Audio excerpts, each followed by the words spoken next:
Quero cumprimentar os irmãos, os amados irmãos, com a gloriosa paz e a graça do Senhor Jesus.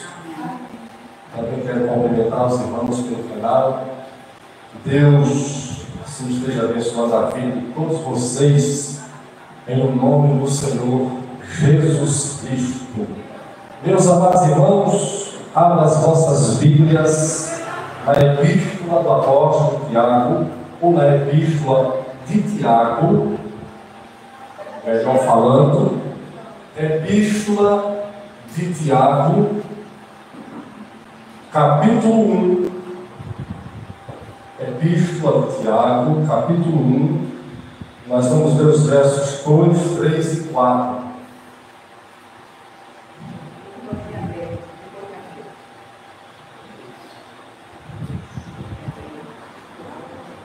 Vizinho a Hebreus,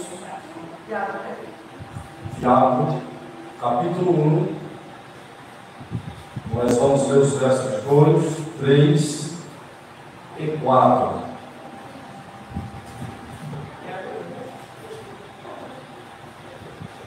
Vizinho a Hebreus e vizinho também às epístolas de Pedro, do apóstolo Pedro. Tiago escreveu o seguinte: meus irmãos, tende grande alegria quando cairdes em várias provações, sabendo que a prova da vossa fé opera a paciência ou a perseverança. Tenha, porém, a perseverança a sua obra perfeita, para que sejais perfeitos e completos, sem faltar em coisa alguma. Até aqui. Glória a Deus. Nós estamos estudando a Epístola de Tiago. E o estudo aqui, irmãos, é um estudo expositivo. Então, cada mensagem será a continuidade da última mensagem. Cada nova mensagem será a continuidade da última mensagem. Nós vamos dar aqui prosseguimento, porque nós estamos estudando uma epístola, uma carta. Por essa razão, nós temos que dar prosseguimento. Só que nós vamos estudar novos assuntos. Não é os mesmos assuntos que nós iremos estudar. É muito importante vocês saberem disso, porque vocês estão congregando em uma igreja que tem esse hábito de estudar livros inteiros da Bíblia. Estudar o que, irmãos? Livros inteiros da Bíblia. Não é comum na nossa região isso. Aqui as pessoas pregam mensagens salteadas, aleatórias, não estudam expositivamente a Bíblia. Então nós estamos aí nessa batalha já faz 5 anos e vamos continuar. Era assim no princípio, nós temos que dar prosseguimento, como o servo de Deus no passado fazia. Nós não podemos perder, né, aquilo que é bom. Meus irmãos, o nosso tema de hoje: como os cristãos deverão vencer as provações. Como os cristãos deverão vencer o quê? As provações. Esse é o nosso tema. Na semana passada, o nosso tema foi o cristão e as provações.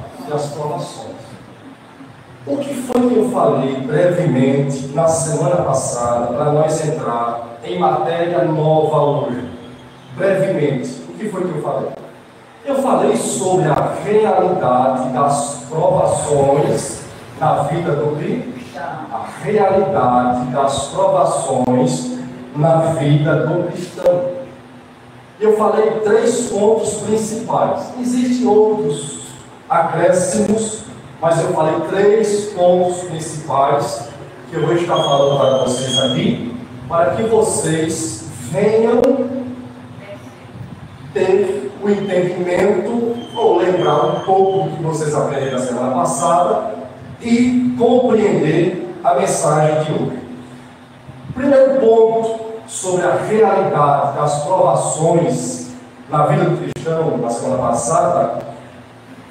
Muitas das nossas provações são consequências das nossas escolhas erradas. Isso aí vocês, isso é uma realidade. Muitas das nossas provações foram escolhas erradas que nós fizemos. Segundo, as provações, ou muitas das provações das nossas vidas, são consequências do mundo pelo qual nós vivemos. Nós vivemos em um mundo de pecado. Nós vivemos em um mundo de pessoas pecaminosas, pessoas que são mortas em seus delitos e pecados. Por nós vivemos neste ambiente de pessoas pecaminosas, nós muitas vezes sofremos injustamente. Padecemos, somos atribulados, somos ou passamos por muitas provações nas nossas vidas, por conta do ambiente pelo qual nós vivemos. E terceiro, muitas das provações da vida dos cristãos é propósito de Deus. Meu bem, irmãos? É propósito de Deus.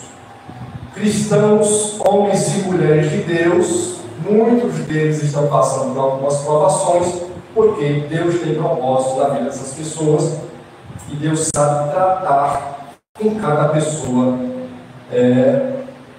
para o benefício da vida das pessoas. Como os cristãos vencerão as provações? Esse é o nosso tema de hoje. No versículo número 2, nós encontramos 3 palavras-chave. No versículo número 2, nós encontramos 3 palavras-chave. Como os cristãos vencerão as provações? Com alegria, fé e perseverança. Com alegria, fé e o quê? E perseverança. Está no versículo de número 2. Com alegria, fé e perseverança. Ou seja, na realidade, essas 3 palavras não estão somente no versículo 2, mas nos versos 2 e 3. No versículo 2, nós vamos encontrar a palavra alegria. No versículo 3, nós vamos encontrar, no 3 e no 4, nós vamos encontrar a palavra fé e a palavra perseverança.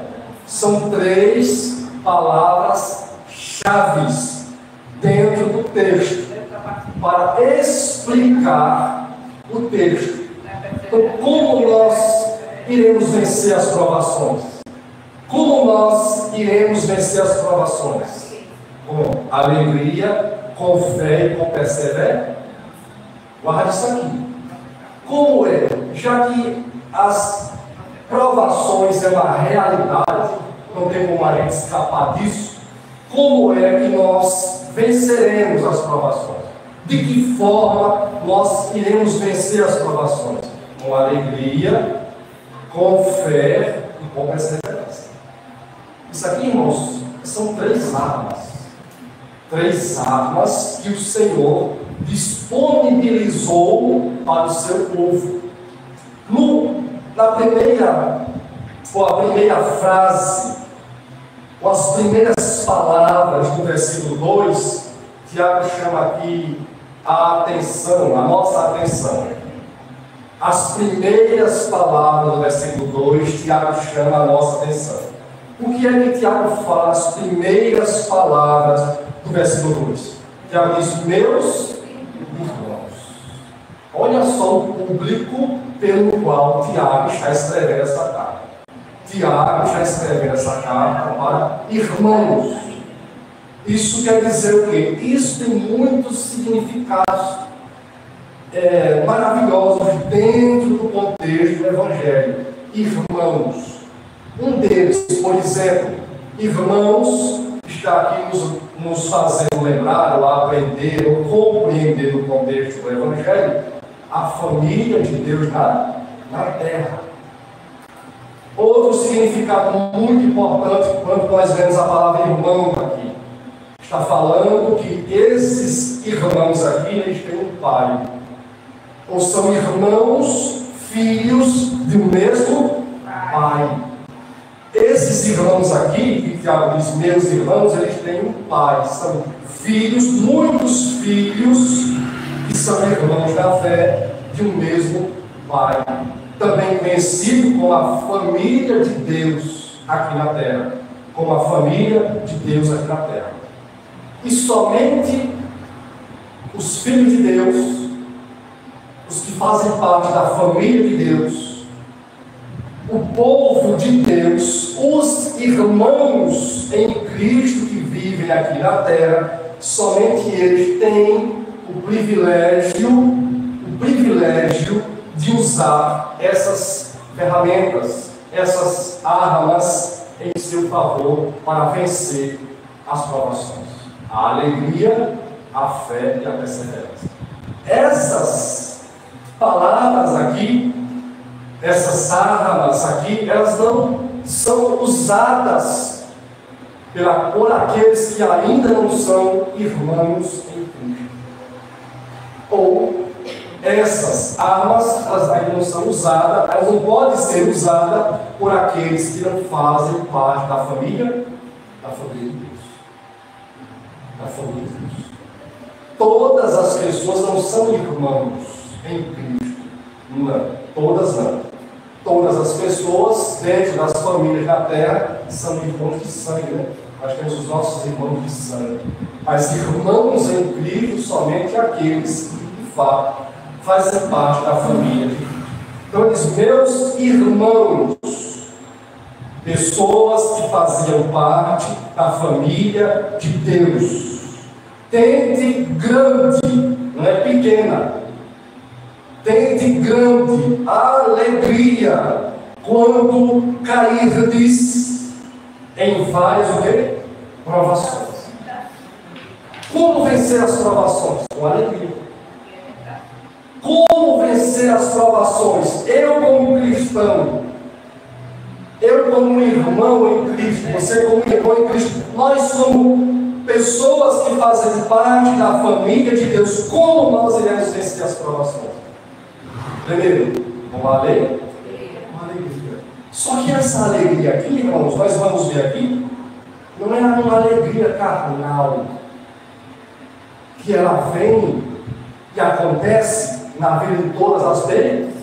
Existe um determinado tipo de alegria, que não é essa aqui, que todo mundo tem ela. Por exemplo, quando tudo está indo bem, quem é que não fica o quê? Todo mundo, todo mundo. Isso é na vida de todo mundo. Quando todo mundo, não importa quem seja, quando todo mundo, a vida da pessoa está em mil maravilhas, a alegria está estampada no corpo dessa pessoa. Estou resumindo aqui uma porção de palavras numa frase só. Quando todo mundo, na vida de todo mundo, está indo tudo bem, está dando tudo certo, a alegria é estampada no corpo dessas pessoas. Mas quando na vida das pessoas, muitas vezes, as coisas não estão indo como elas gostariam que estivesse, como ficam? Triste. Aqui é o contrário. Aqui nós estamos em um contexto, nós estamos em um texto, dentro de um contexto, onde esses irmãos, filhos de Deus, que faziam parte da família de Deus, estavam enfrentando perseguições. Não somente perseguições por causa, ou por perseguições governamentais e perseguições religiosas, mas também eles estavam enfrentando exploração, estavam sendo explorados nos trabalhos, nos campos dos ricos. Quando você lê, até eu quero, para mim ter falado isso desde o princípio, que eu quero, peço a vocês, se vocês tiverem tempo, vocês lerem essa epístola. É muito importante vocês lerem ela, que quando eu estiver pregando aqui, ensinando a vocês aqui a palavra, vocês já vão estar por dentro de algumas coisas. Leiam ela. Se vocês tiverem tempo essa semana, leiam essa epístola. Então, além da perseguição que esses irmãos estavam enfrentando, também eles estavam sendo explorados. Nos campos dos ricos, iam trabalhar, e os ricos não pagavam o seu salário. Então eles estavam enfrentando uma grande provação, Esses irmãos tinham caído em uma grande provação. Mas Tiago diz: meus irmãos, tende grande alegria. Quando? Quando tudo estava indo bem? Não. Quando tudo, o mandamento fala, estava indo muito mal. Quando não havia esperança. O mandamento fala, quando não havia esperança. Porque não havia perspectiva nenhuma das perseguições políticas e religiosas passadas. Eram muito grandes as perseguições. Não havia perspectiva nenhuma desses irmãos saírem dos trabalhos forçados, de viverem debaixo da opressão de maus fazendeiros, de maus empresários, de maus agropecuaristas. Não tinha previsão para isso. Não havia nenhum. Se eles olhassem, se vê o contexto histórico, se eles olhassem e começassem a pensar: como é que eu vou sair disso aqui? Como é que eu vou melhorar a minha vida? Como é que eu vou suspirar, ter um suspiro de vida melhor? Não tinha. Porque eram pessoas pobres. Eles dependiam daquilo para sobreviver. Então Tiago diz, numa situação como essa, Tiago diz: meus irmãos, têm de grande alegria. Tem de grande alegria. Essa alegria não é uma alegria carnal. Quando a gente lemos Gálatas capítulo 5, versículo 22, nos frutos do Espírito Santo, o apóstolo Paulo escreveu o seguinte: mas o fruto do Espírito Santo é amor, alegria e da continuidade. São 9 tons, ou 9 frutos do Espírito Santo. Então, dos frutos do Espírito Santo é o que? A alegria. Você vê que quem produz essa alegria no coração dos irmãos, ou dos cristãos, não é a carne, mas é o Espírito Santo que habita no coração de cada um deles. Segundo o que está escrito em 1 Coríntios, capítulo 3, versículo 16. Vocês não sabem que vocês são templos e morada do Espírito Santo? Então, todos aqueles que são salvos pela graça, por meio da sua fé em Cristo, esses tornaram-se morada, habitação do Espírito Santo. E quando essas pessoas se tornam a habitação do Espírito Santo, o Espírito Santo não é a pessoa, não é circunstâncias favoráveis ou não, mas o Espírito Santo de Deus é quem coloca essa alegria, quem promove essa alegria no coração dos cristãos. Essa alegria, como eu estou falando, não tem nada a ver com coisas terrenas. Não tem nada a ver com, irmãos? Coisas terrenas. Ela é promovida pelo Espírito Santo. E eu destaquei 2 pontos muito interessantes que promove, o Espírito Santo promove essa alegria no coração dos irmãos. 2 pontos muito interessantes que eu destaquei aqui, para a gente tratar dessa questão da alegria. Ou como o Espírito Santo, ele promove essa alegria no coração dos cristãos. Primeiro, é a relação com Deus. O meu relacionamento com Deus me traz essa alegria. O meu relacionamento com Deus me traz essa alegria. Somente as pessoas que têm um relacionamento com Deus podem possuir, desfrutar dessa alegria. Agora, como é que o homem ele tem um relacionamento com Deus? De que forma é que o homem, o ser humano, ele tem um relacionamento com Deus? Segundo Romanos capítulo 5, versículo 1, Romanos capítulo 5, versículo 1, está escrito: tende sido, pois, justificados pela fé, temos paz com Deus, por nosso Senhor Jesus Cristo. Qual é a forma pela qual o homem tem um relacionamento com Deus? A partir do momento que essa pessoa ouve o Evangelho, e essa pessoa crê no Evangelho, Porque a partir do momento que essa pessoa crê no Evangelho, ela passa, ou ela recebe o perdão de Deus. Porque a palavra justificação aqui significa perdoado, ou dívida cancelada. A partir do momento que a pessoa crê em Jesus, crê no Evangelho, ela recebe o perdão dos seus pecados. E o que é que separa o homem de Deus?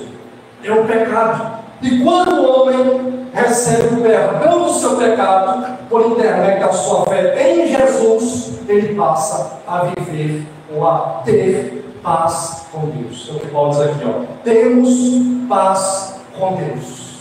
Quando é que o homem tem paz com Deus? Quando ele é justificado. Justificado pelo quê? Pela fé em Jesus? Em Jesus. É a partir daqui que começa um relacionamento do homem para com Deus e de Deus para com o homem. Se por intermédio da fé nós temos paz com Deus, então nós estávamos anteriormente como? Em conflito com Deus. Porque a pessoa está separada de Deus por causa do pecado, significa que a pessoa está inimizada com Deus. Significa que a pessoa está em conflito com Deus. Significa que a pessoa está em guerra com Deus. Significa que a pessoa está vivendo uma vida de guerra com Deus. Porque a palavra paz, ou onde há paz, há ausência de quê? De guerra.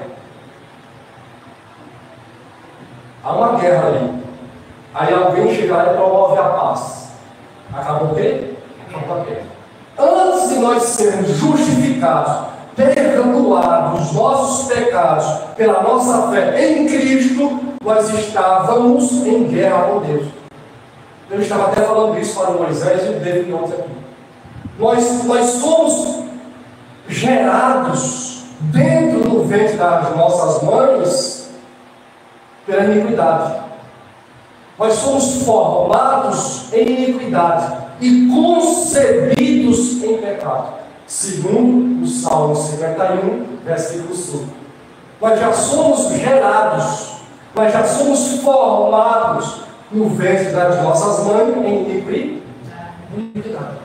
E nós nascemos em pecado, ou seja, todo ser humano ele já nasce em guerra com Deus, em conflito com Deus. É por isso que há uma dificuldade muito grande dos homens ouvir e obedecer o quê?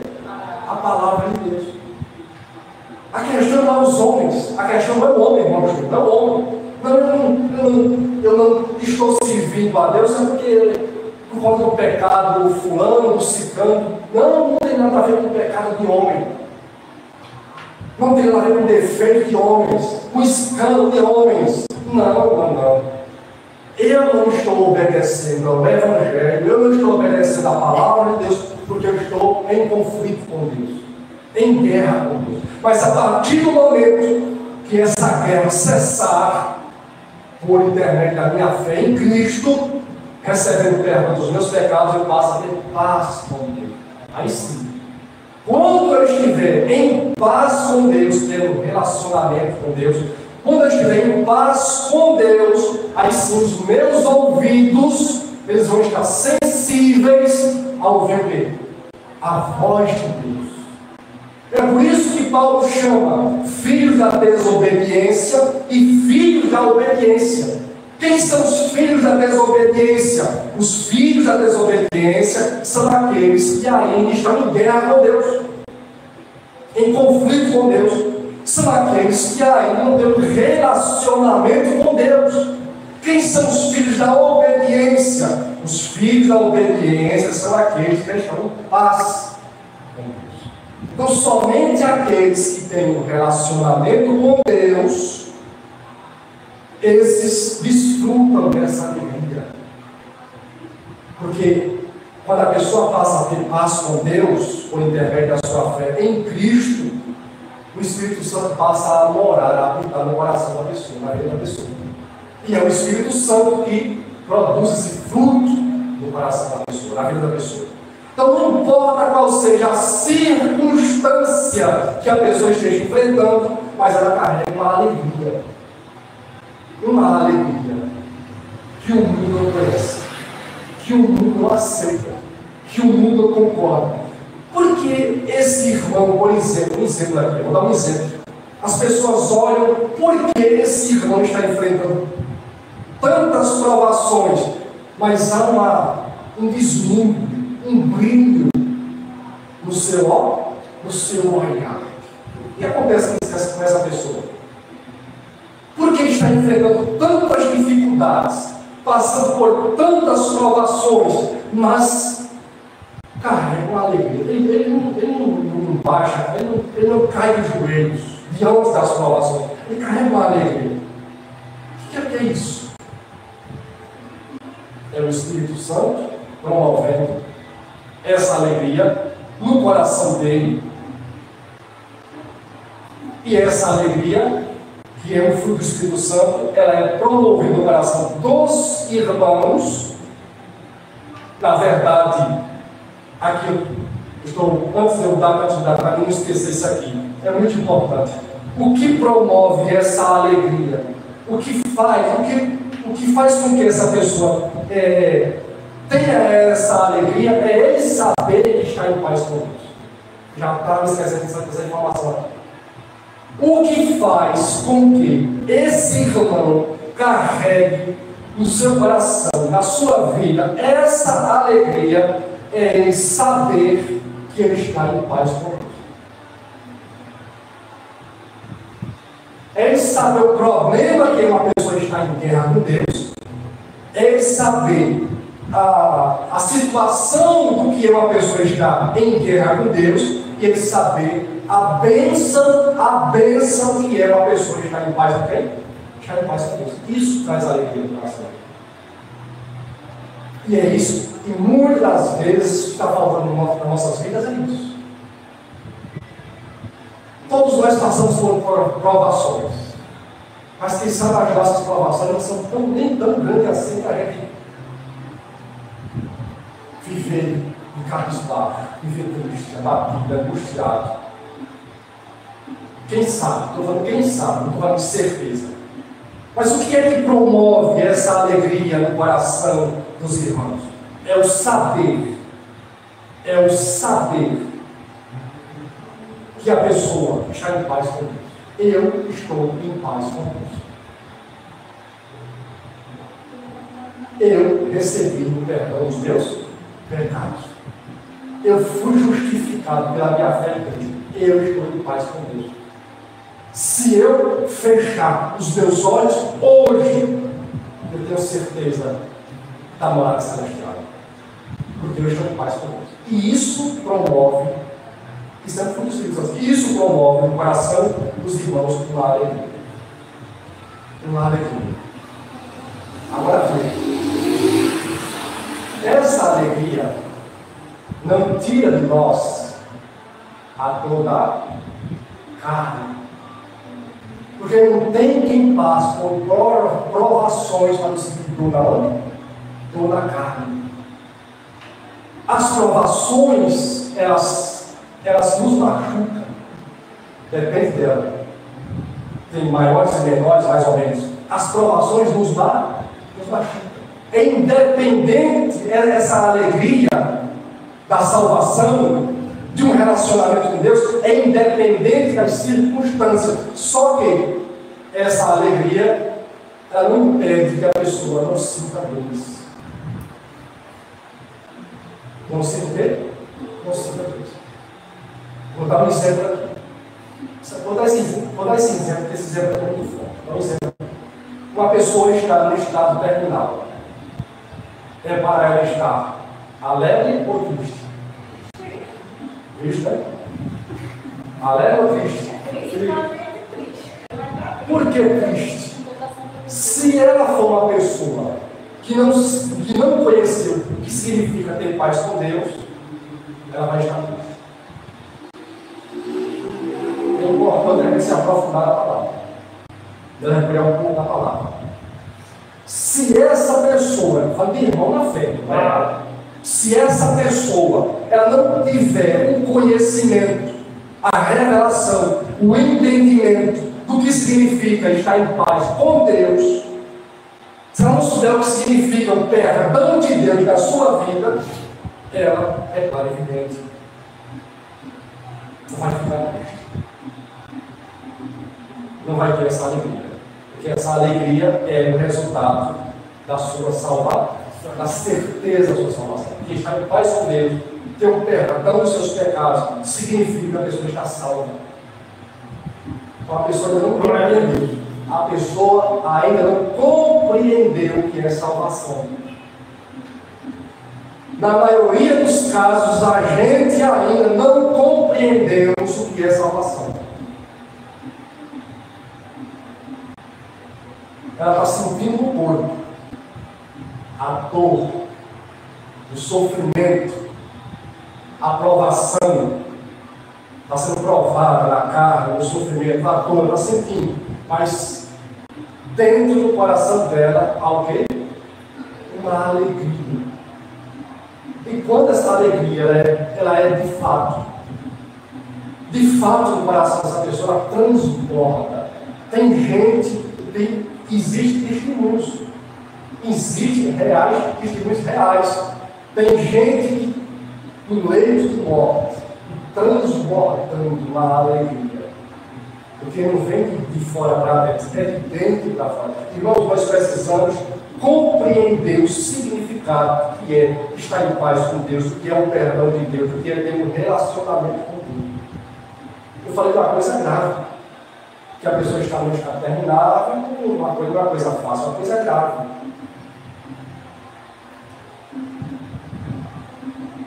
Essa alegria é eu ter a ciência, o conhecimento de que eu estou em paz com Deus. Agora veja, vamos correr aqui, veja o que está escrito no Evangelho de João, no capítulo 3, no versículo 36. João 3, 36 diz assim, ó: quem crê no Filho tem a vida eterna, ponto e vírgula. Você crê no Filho? Eu creio. Eu creio no Filho. Eu creio em Jesus. Então está aqui escrito: quem crê no Filho tem a vida eterna. Se você tem a vida eterna, paz com Deus, justificação pela fé em Cristo, então essa alegria tem que transbordar na sua vida. Quem crê no Filho tem a vida, o quê? Tem, não vai ter no futuro. Você não vai ter depois que você morrer. Não, você tem aqui e agora. Ponto e vírgula. Já quem rejeita o Filho não verá a vida. Se eu crer, eu tenho a vida. Se eu rejeito o Filho de Deus, Jesus, eu não tenho o quê? A vida. Aí sim, se a pessoa rejeita o Filho de Deus, se a pessoa não crê no Filho de Deus, ela nunca vai ter o perdão dos seus pés. Nunca. Só existe um único que pode perdoar os nossos pecados. Só existe um único que pode nos justificar, nos declarar justos, inocentes diante do tribunal de Deus. É a pessoa do Senhor Jesus Cristo. Nenhum outro. É por isso que os cristãos bíblicos eles batem nessa tecla. Somos Cristo. Somente quem?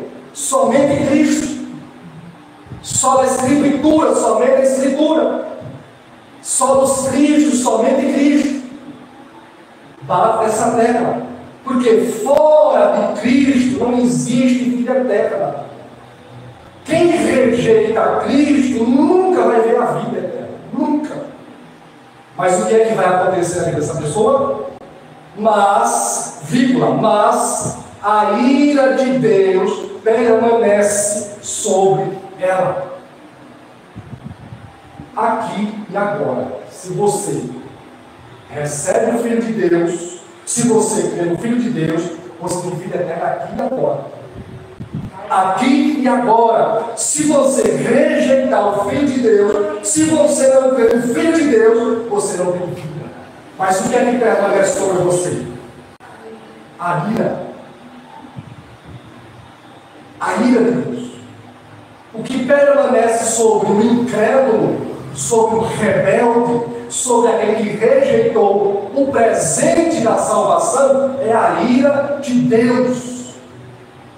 A pessoa vai viver aqui a vida debaixo da ira, e vai morrer debaixo da ira, vai ressuscitar debaixo da ira, para enfrentar o juízo final. Porque está escrito, depois da morte segue-se o quê? O juízo. A pessoa vai estar diante do juízo, do trono branco. A pessoa vai estar diante do trono branco, do trono do juízo, debaixo da ira. Aí não tem escapatória. Não tem o quê? Escapatória. Mas quem crê no Filho tem a vida eterna. Em outra passagem bíblica diz, e já passou da morte para a vida. Quem crê no Filho já passou da morte para a vida. Quando a pessoa entende o que é um relacionamento real e verdadeiro com Deus, ela pode passar por quantas provações for na sua vida, mas dentro do seu coração há uma alegria inacessível. Mas tem uma segunda explicação aqui. Relacionamento com Deus promove a alegria e a esperança da vida eterna. A esperança da vida eterna promove a alegria. Porque a pessoa que é salva, ela tem a esperança de quê? Da vida eterna. Todo salvo tem a esperança da vida eterna. Em ela saber que ela é salva pela graça, não é dos seus méritos, lembre disso. Salvação não vem dos nossos méritos, não são méritos nossos. Efésios capítulo 2, versículos 8 e 9. Porque pela graça sois salvos por meio da fé, e isto não vem de vós, é dom de Deus, não vem das obras. Não vem de quê? Das obras, para que ninguém se glorie. Então, salvação é mérito exclusivo de Cristo. A fé que nos salva é um dom de Deus. Quando você entende isso, e quando você entende, ou conhece, sabe, que é claro e evidente que aquele que é salvo pela graça, ele tem esperança da vida eterna, isso promove alegria no seu coração. Olha o que diz aqui 1 João capítulo 2, versículo 25. Referindo-se à esperança da vida eterna. 1 João capítulo 2, versículo 25 diz assim: e esta é a promessa que ele nos fez. O que? A vida eterna. O Evangelho de João, no capítulo 6, versículo 40, diz assim: porque esta é a vontade de meu Pai, que todo aquele que ver o Filho e nele crer, tenha a vida eterna. E eu o ressuscitarei no último dia. Então a pessoa ela é salva pela graça, por meio da sua fé em Cristo, tem um relacionamento com Deus, e ela tem esperança na vida eterna. Ela sabe que quando ela descer a sepultura, não vai permanecer a sepultura, mas um dia ela vai ressuscitar dentre os mortos. 1 de Pedro, capítulo 1, versículos 3 e 4, diz assim, e 5 diz assim: bendito seja o Deus e Pai de nosso Senhor Jesus Cristo, conforme a sua grande misericórdia, Ele nos regenerou. Isso aqui quer dizer o quê? Nos salvou, nos deu uma nova vida, nos perdoou dos nossos pecados, nos justificou. Nós temos paz com Deus, estamos em paz com Deus, conforme a sua grande misericórdia, Ele nos regenerou para uma esperança viva. Todo aquele que é salvo tem uma esperança morta, não, uma esperança viva, por meio da ressurreição de Jesus Cristo dentre os mortos, para uma herança que jamais poderá perecer, sem mácula, Deixa eu ver aqui. Para uma herança que jamais poderá perecer, sem mácula, ou máculas. Deixa eu escrever uma frase aqui, meu Deus do céu. Para uma herança que jamais poderá perecer, imaculada, que não se pode murchar. Faltou aqui uma frasezinha, uma palavrinha aqui, que já atrapalhou o versículo. Então, para a gente dar prosseguimento à nossa mensagem, os irmãos, eles têm um relacionamento com Deus, vida eterna.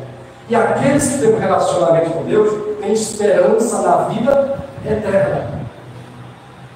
E é essas coisas no coração dos irmãos que o Espírito Santo promove essa alegria. Eu estou passando por esse sofrimento aqui, mas eu sei que esse sofrimento aqui na terra, ele não é para sempre. Ele é passageiro. Eu estou enfrentando muitas provações, muitas tribulações, muitos sofrimentos aqui na terra. Mas eu sei que esses sofrimentos, essas tribulações, essas aflições não vão durar para sempre. Ela tem um tempo para ser tirada da minha vida. E lembrando para vocês, irmãos, um detalhe aqui do texto. Tiago diz: meus irmãos, tem de grande alegria quando cairdes. Quando cairdes, nós não vamos viver a vida toda debaixo de provar, é quando cairdes. É um detalhe. Quando cairdes, quando você cair em provação, tem uma grande alegria. Agora, se você não tem um relacionamento com Deus, se você não tem esperança na vida eterna, aí não vai ter alegria. Porque essa alegria aqui é o fruto de quem? É o fruto do Espírito Santo.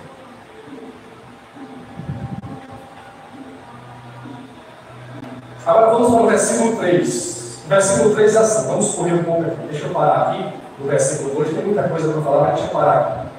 O versículo 3 é assim. Versículo 3 diz assim: sabendo que a prova da vossa fé opera o quê?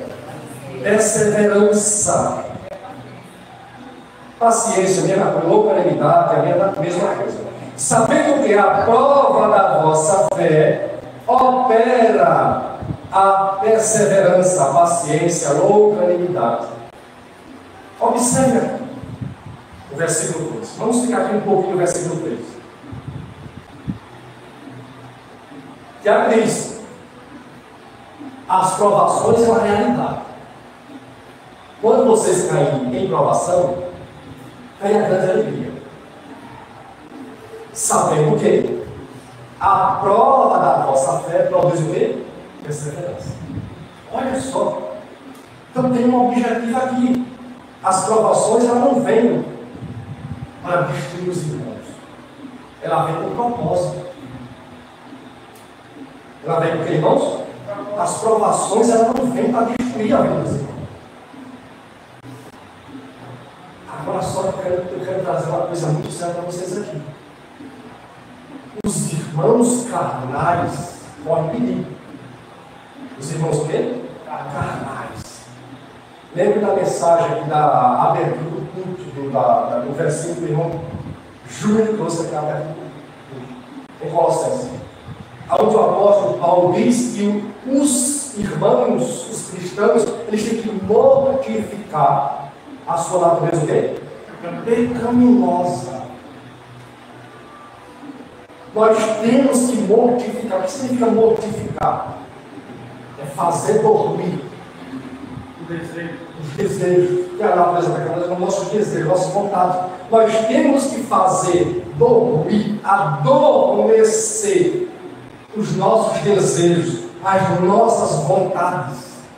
E de que forma é que nós fazemos dormir os nossos desejos?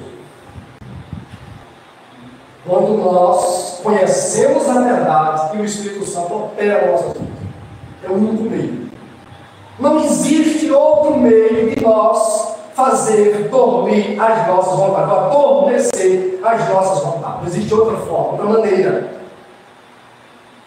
Somente a verdade sendo operada, a verdade com a operação do Espírito Santo nos nossos corações. Segundo o que está escrito em Gálatas capítulo 5, versos 16 e 17, onde ali Paulo diz que os irmãos não devem cumprir as concupiscências da carne, mas andar em Espírito, ou seja, andar em Espírito e andar na palavra. Os cristãos têm que andar na palavra. Se eu não andar na palavra, eu não mortifico a minha carne. Não cumpra os desejos da carne, mas ande em Espírito. Porque a carne cobiça contra o Espírito, para que não façais o que quereis. Então nós temos que ouvir a voz do Espírito Santo por intermédio da palavra. Davi, no Salmo 119, versículo 11, escreveu: escondi a tua palavra no meu coração para o quê? Para eu não pecar contra ti. É o único meio, a única maneira. A única maneira de nós não tomarmos decisões erradas nas nossas vidas e nós mortificar a nossa carne por intermédio da palavra de Deus. Mas você pode observar aqui que Tiago escreve: sabendo que a prova da vossa fé, querendo ou não, a nossa fé vai ser provada. Agora veja, a fé nos faz olhar para a frente com a certeza de sermos alcançados pelas promessas de Deus. A fé nunca vai fazer você olhar para onde? Nunca. Quando você, na sua jornada, na sua caminhada, começar a pensar em olhar para trás, não é a fé. É a sua natureza o quê? Pecaminosa. Porque olhar para trás não é simplesmente olhar para trás, é a pessoa rejeitar verdades da palavra de Deus. É a pessoa rejeitar, a pessoa pisar verdades da palavra de Deus. A fé nos faz olhar para a frente, com a certeza de sermos alcançados pelas promessas de Deus. E eu destaquei aqui duas explicações para o versículo 3, tratando da fé, da aprovação da fé. Primeiro, a nossa fé, ela pode ser testada, aprovada doutrinariamente. Aqui eu tenho muita coisa para falar, mas eu vou tentar resumir enquanto posso orar. A nossa fé, irmão João, irmãos que estão aqui, ela pode ser provada doutrinariamente. De que forma a nossa fé ela pode ser provada doutrinariamente?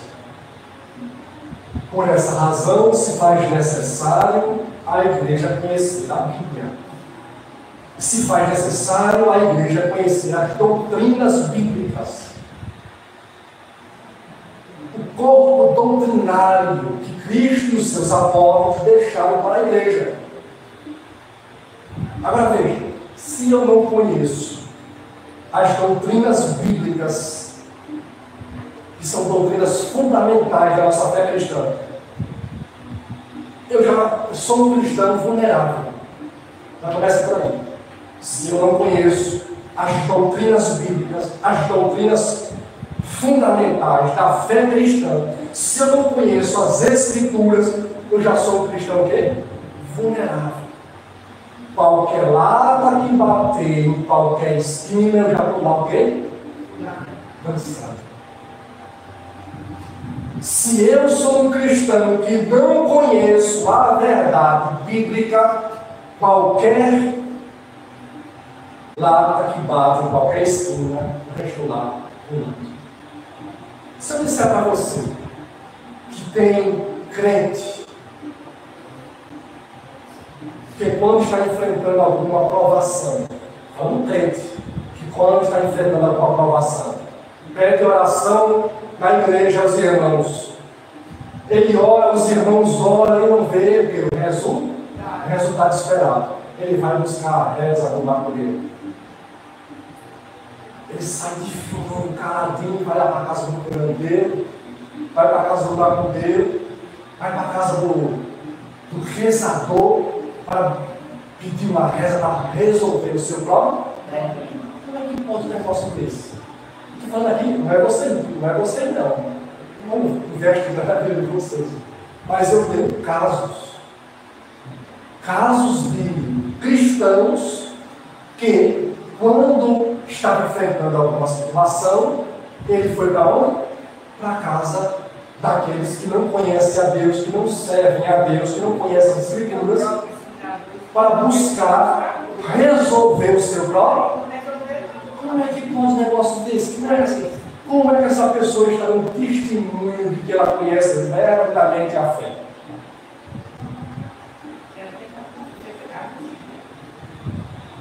Como é que pode um negócio desse? Eu estou sentindo uma dor, um exemplo, eu estou sentindo uma dor. Aí eu peço oração, os irmãos oram, a dor não passa. Vou ao médico, o médico passa o remédio, tomo o remédio, a dor não passa. Um exemplo. Aí eu penso em ver, aí eu penso em fazer um trabalhozinho, uma rezazinha, um despachozinho. Irmãos, como é que. Vou lá inclinar a minha cabeça para o curandeiro colocar a sua mão na minha cabeça. Como é que pode um negócio desse? Não pode isso acontecer, irmãos. Isso é a ausência do conhecimento da verdade. E a nossa fé ela pode ser provada nesse aspecto. A nossa fé ela pode ser provada nesse aspecto. Você está passando por alguma provação, por alguma situação, e você orar, pedir oração, e não ver solução, resultado. E você buscar outras possibilidades que a palavra de Deus o que com? Porque só é você ler, irmãos. Gálatas capítulo 5, na lista dos pecados, a partir do versículo 19. Os pecados das obras da carne estão lá. Deus, a palavra, condenando os curandeiros. A palavra o quê? Condenando o quê? Os curandeiros. Esse aqui é um ponto. Deixa eu correr aqui. Você faz parte de uma congregação bíblica, genuinamente bíblica. Você sabe que o lugar que você está frequentando é um lugar sério, bíblico. Aí você está enfrentando uma aprovação, por exemplo, financeira. Aí você sabe que na outra esquina tem um cidadão lá para beber o quê? Prosperidade. Aí você vai lá colocar dinheiro no envelope. Fazer um voto, fazer um propósito, a campanha. Vai depositar o seu dízimo. Que diferença? Então você não conhece ainda a verdade? Você precisa conhecer a verdade? Vocês sabem quais são os 3 pilares da prosperidade? Aqui não é muito prosperidade. Você sabe quais são os 3 pilares da prosperidade? Não é você ser dizimista fiel. Não é você ser ofertante fiel. Não é você cumprir com os votos, com os propósitos, com as campanhas. Não é a prosperidade não está na vida daquele que deposita mais dinheiro. A prosperidade está na vida daquele que, com a bênção de Deus, trabalha. A prosperidade está na vida daquele, repito, na vida daquele, com a bênção de Deus, que trabalha. Na vida daquele que, cuida, administra com sabedoria as suas finanças. Tem gente que trabalha, mas não sabe administrar as finanças. Adiantou o quê? Na vida daqueles irmãos que aprendem a fazer os seus investimentos. Então, se, por exemplo, as igrejas, os pastores, os líderes ensinassem a verdade bíblica, não existiria essa exploração financeira. Porque se você não for dizimista fiel, levar a ovelha na sua casa, vai acabar, arrebentar com a sua vida. Mentira! Mentira! Ou seja, se existisse o ensinamento verdadeiro do Evangelho, essa exploração financeira acabar. Por que não acaba? Porque ele não quer ensinar a verdade. Ele quer tirar cada vez mais dinheiro do bolso das pessoas. Aí você não conhece a verdade, você cai nessa lábia. Você cai o quê? Nessa lábia. Não, aqui, na missão de fé do irmão José, não estou prosperando não. Tem que ir para onde lá tem promessa de prosperidade. E lá você vai dar tudo que você tem. Tudo que você tem. Você vai lá, você... Por exemplo, então, nós podemos ser testados, a nossa fé pode ser testada nesses dois pontos aqui. Mas pode ser testada em outros pontos, que eu não vou tocar aí por conta do nosso tempo. Mas a nossa fé, ela pode ser testada doutrinariamente. Se você conhecer a verdade do Evangelho, você não vai ceder aos apelos diabólicos, ao engano. Mas se você não conhecer a verdade, você vai ceder. Por exemplo, Judas capítulo 1, versículo 3, Judas escreveu, Judas aquele irmão de Tiago, irmão de Jesus. Judas capítulo 1, versículo 3, Judas escreveu: amados, procurando eu escrever-vos com toda a diligência acerca da salvação comum, tive por necessidade escrever-vos e exortar-vos a batalhar pela fé que uma vez foi dada aos santos. Judas estava pensando em escrever falando sobre a salvação. Aí depois o Espírito Santo fala no ouvido de Judas: olha, depois você pode escrever sobre salvação.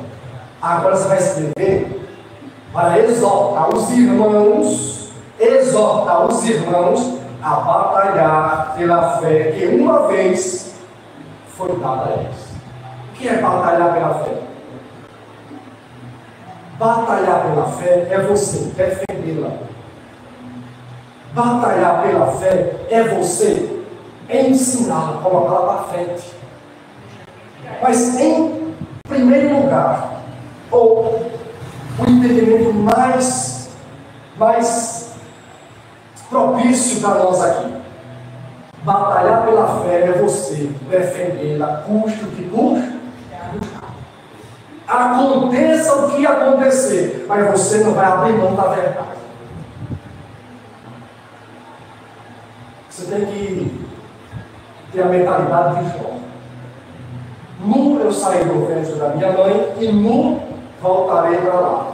Bendito seja o quê? Nós temos que ter essa mentalidade.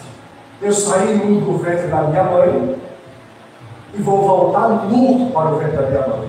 Bendito seja o nome do Senhor. Então, para Jó, o mais importante era o quê? O seu relacionamento com Deus. As verdades de Deus na vida dele. Mas vamos dar prosseguimento aqui. Você pode ser testado doutrinariamente. Como eu já venho falando, você pode ser testado no quesito, na questão dos sofrimentos. Romanos capítulo 8, versículo 18, olha a mente de Paulo, concernente às provações e sofrimento. Olha a mente de Paulo. Romanos capítulo 8, versículo 18, Paulo escreveu: porque para mim tenho por certo que as aflições deste tempo presente não são para comparar com a glória que em nós há de ser revelada. Paulo diz, olha, as aflições, as provações são muitas. As aflições, as provações são muitas nesse tempo presente. Agora, as aflições, as provações são muitas nesse tempo presente. Agora, mas tudo isso não se compara com a glória que o quê? Um dia vai se revelar. Que glória é essa? A promessa é que um dia a trombeta vai soar. Num abrir e fechar de olhos, ele vai chamar as pessoas pelo nome. As que ouviram o seu nome vão se levantar com o corpo glorificado. Os que estão vivos não vão mais descer a sepultura, mas vão receber um corpo glorificado. Num abrir e fechar de olhos. E juntos, os mortos ressuscitados e os vivos com o corpo transformados irão subir, que é chamado de arrebatamento, para se encontrar com o Senhor na onde? Nos céus. E de lá vão para as bodas do Cordeiro, para a vida eterna, para as bodas do Cordeiro. E diz João, na sua primeira epístola, no capítulo 3, que nós, os filhos de Deus, iremos ver Jesus face a face. Isso é glorioso. Isso é glorioso. As aflições, as tribulações, os sofrimentos, as provações desta vida não se comparam, Paulo diz, com o que vai acontecer no futuro.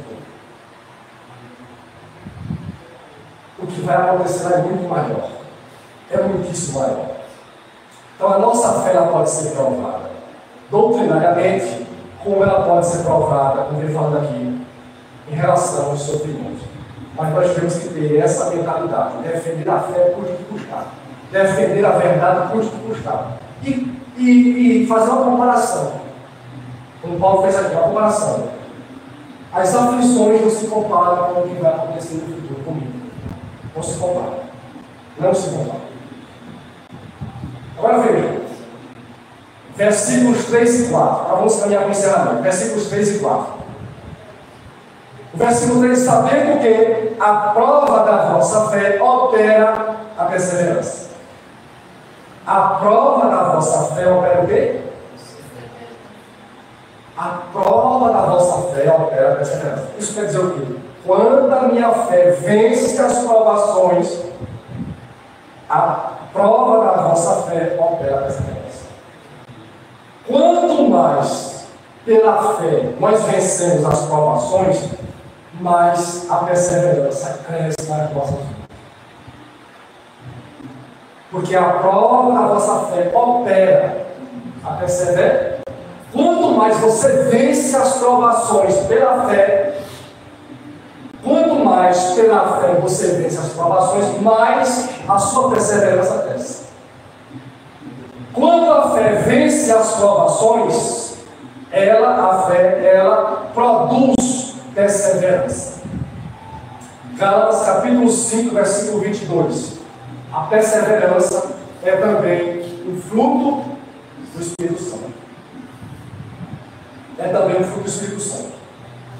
Gálatas 5, 22 diz: mas o fruto do Espírito é amor, alegria, paz e perseverança. A prova da nossa fé, quanto mais nós vencemos as provações pela fé, mais o Espírito Santo promove nas nossas vidas a perseverança. A perseverança vai crescendo, vai aumentando. Olha, veja, a perseverança cresce quando a fé é provada. Então é inevitável nós não sermos provados. É o que, irmãos? É inevitável. Porque a perseverança, ela só cresce quando a nossa fé é provada. Então a nossa fé tem que ser provada. Se a sua fé, se a nossa fé é uma fé verdadeira, é uma fé genuína, ela vai passar por provações. a nossa fé ela passa por provação, a nossa perseverança cresce. A perseverança cresce quando a fé é provada. Apocalipse capítulo 1, versículo 9 diz assim: eu, João, irmão e companheiro de vocês no sofrimento, no reino e na perseverança em Jesus, estava na ilha de Patmos por causa da palavra de Deus e do testemunho de Jesus Cristo. Então João era um apóstolo. João cria em Jesus, cria no Evangelho. João tinha fé. João estava na ilha de Patmos, sendo provado. E ele estava sendo provado com perseverança. Eu, João, irmão e companheiro de vocês, no sofrimento, no reino e na perseverança. João está indo de Patmos e já perseverando. O que é a ilha de Patmos? Se eu tivesse tempo para falar da ilha de Patmos, era uma gruta onde quem entrava não saía mais. Quem é que estava lá? Soldados romanos, capatazes romanos e criminosos da pior espécie. Lá estava João. Não só João, mas muitos cristãos estavam lá, perseverando no sofrimento, na tribulação, na provação, por causa da verdade, por causa de Jesus Cristo, por causa da fé. O crescimento da perseverança nos leva à maturidade espiritual. Então quer dizer que se eu não for provado, quer dizer que se a minha fé não for provada, se a minha perseverança não crescer, não aumentar, eu não vou me tornar um cristão maduro. Olha o problema da igreja brasileira. Olha o problema dos irmãos. Olha aqui o nosso problema: imaturidade. É nós continuarmos como criança, bebendo leite, tomando leite. Isso não pode acontecer. O crescimento da perseverança nos leva à maturidade espiritual. Apocalipse 14, versículo 12 diz: aqui está a perseverança dos santos, que obedecem aos mandamentos de Deus e permanecem fiel a Jesus Cristo. Irmãos, temos duas coisas aqui importantes: obediência à palavra e fidelidade. Obediência e fidelidade a Jesus Cristo. Obediência e fidelidade não é nos momentos bons, é quando cai em provar, quando cai em provação. O crescimento da perseverança nos leva à maturidade espiritual. Você pode ler também, além de Apocalipse 14, versículo 12, você pode ler também 2 Timóteo, capítulo 3, versículo 14. E por último, a maturidade espiritual nos leva a viver uma vida justa. O objetivo de Tiago, os irmãos aqui, é ensinar-lhes que eles tinham que, mediante as provações, mediante os sofrimentos, viver uma verdadeira vida cristã. Viver uma verdadeira vida cristã é viver uma vida justa. É viver o que, irmãos? Uma vida justa. A minha fé é provada, a minha perseverança cresce, eu amadureço para viver uma vida justa. Olha só. Viver uma vida justa. Viver uma vida justa é o oposto de injusta. O mundo vive uma vida injusta, porque não foram justificados pela fé. Os cristãos têm que viver uma vida justa, porque foram justificados pela fé. Agora eles têm um relacionamento com Deus. 1 João capítulo 2, versículo 29 diz assim: se saberes que Ele é justo, sabeis que todo aquele que pratica a justiça é nascido de quem? Jesus é justo, sim ou não? Sim. Justo, sim. Se você sabe que Ele é justo, Sabeis que todo aquele que pratica a justiça, todo aquele que vive uma vida justa, é nascido de quê? De Deus. Quem são os nascidos de Deus? Aqueles que vivem uma vida justa. É o sinal, é sinal. Se o camarada diz que é de Deus, mas ele vive uma vida injusta, é negativo. Provavelmente, ou ele é uma pessoa carnal, ou provavelmente ele não nasceu, porque existem cristãos que vivem uma vida injusta, porque são quê? Carnais. Vivem suas vidas segundo as concupiscências da carne. A carne está viva, reinando no lugar do Espírito. Aí esses praticam injustiça, vivem na prática da injustiça. Mas o contrário é que aqueles que nasceram de novo vivem uma vida justa. 1 João, capítulo 3, versículo 7 diz assim: filhinhos, não deixem que ninguém os engane. Aquele que pratica a justiça é justo, assim como ele é justo. Ou seja, ninguém engane vocês. Não deixe que ninguém engane vocês.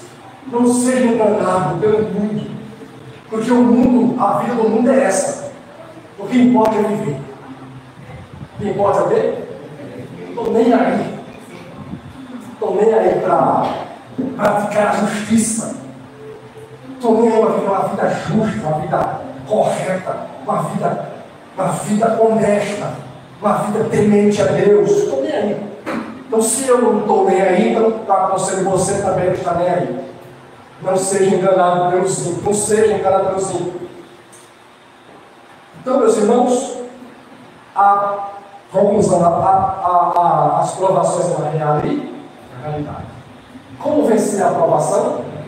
Ou como vencer as provações? Primeiro, com alegria. Segundo, com fé. Terceiro, com perseverança.